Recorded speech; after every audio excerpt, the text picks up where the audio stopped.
First one's not really a joke. It's more of a slice of where I've lived in Canada. So I was born in Toronto. Toronto. And then at age 9, we moved to Cape Breton, Nova Scotia. Here's the proof. Tell me to the right, tell your Matt North 100 fuck by, got 2 feet and a heartbeat turbine. Then at age 16, we moved to Vancouver. Yo, dude, seriously, have you tried the new Session IPA? So good, bro. It's almost like hugging a tree. So a couple months back, this guy walks into my restaurant and asks me to bring his emotional support animal. Hey, yeah, of course, sure, why not? I shit you not. He goes into his pocket and pulls out a gecko and puts it on his shoulder.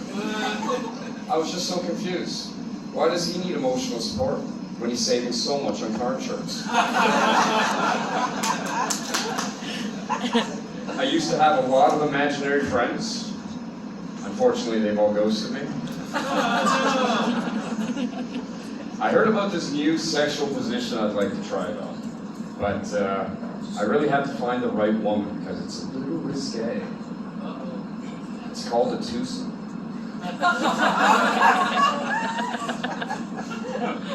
I saw this ad on the bus that said in big bold letters, "Pornography hurts." Yes, it does, if you know what to properly search for. While watching those movies, I usually don't last over 30 seconds.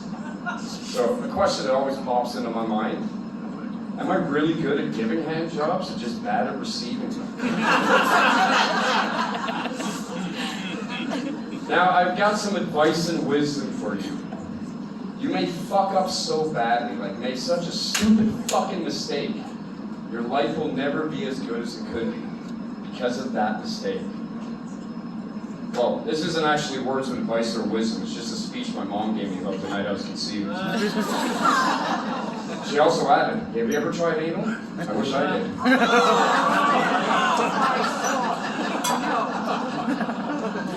So, do you ever notice how most politicians tend to be lawyers? I guess it kind of makes sense. If you're writing laws, you should probably know the law. But given the fact they always end up with their head up their ass, I think proctology would be a better choice. Speaking of proctology, I had a colonoscopy and an endoscopy not too long ago. And I have to tell you, it's extremely important which one they do first. I still can't get that taste out.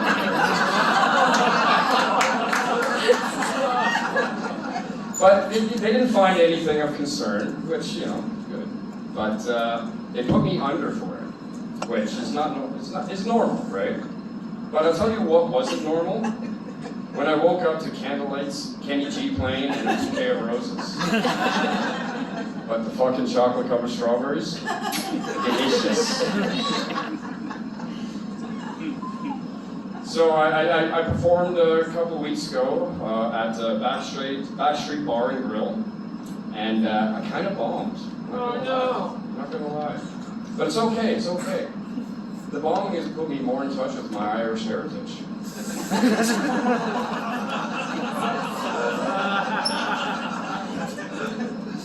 I was in this bathroom stall in a mall during the day one time, and it got super, super quiet. I thought I was alone. And then all of a sudden I heard, oh, really? What kind of fucking degenerate eats his meat in public like that? I was so disgusted, I immediately left. I didn't even finish my line of Coke. So I always think everybody hates me, no matter what. Doesn't matter the situation, everybody hates me. It's because of that shirt. Oh!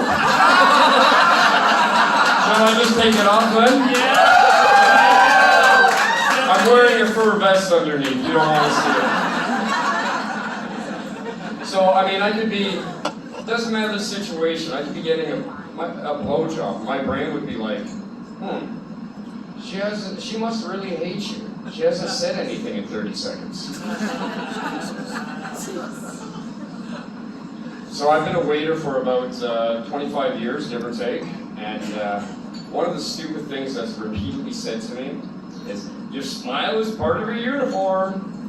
Hey, Timmy, you're not wearing a uniform. Hey, Michael, get that uniform on. So you might not know how a server feels about you. Well, allow me to illuminate. Have you ever said, I can't taste the vodka in my spicy Caesar. You sure there's any in there? Do you make separate checks, more complicated than PhDs? Do you often ask to speak to the manager? Well, we hate you. Ever tip 20%? Hey, we love you again! Hey, welcome back! So about a month and a half ago, I think it was, the Queen celebrated her Platinum Jubilee. Now, does anyone really give a shit about the royals anymore? No.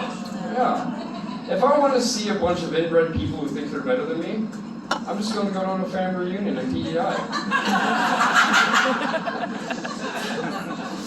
That one for PI. So during the multiple lockdowns we've had over the last couple of years, I used it to my advantage. I got healthier. I started exercising, doing yoga, meditation. I even quit smoking. Now that things are opened up again, rarely do I do any of that shit. Rarely. So I've come to one simple conclusion. In order for me to get healthy, old people must die. So trying to find a craft beer these days that's not hoppy or a sour is very much like trying to find a homophobe who secretly doesn't like the taste of dick. Because it reminds him of his uncle. I've used a few dating apps, and I'm always interested in the questions they ask you at first when starting out. Questions about your preferences of your potential future mate. Should she be tall? Should she be religious? Well, they totally gloss over the only fucking pertinent question. Does she have a pulse? Yeah. Not a deal breaker.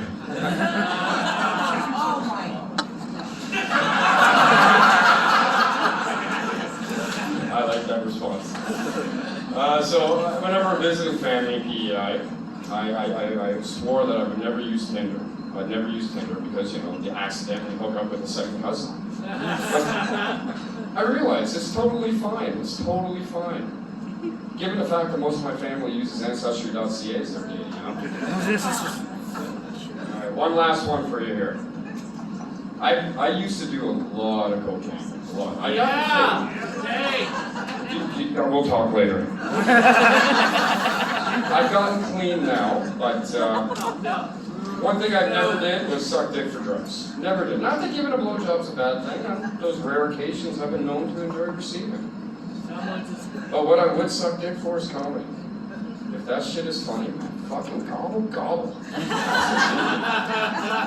if I had to pick one person in the world that would make it funny, I would pick to give Shaquille O'Neal a blowjob. Here's how it would look.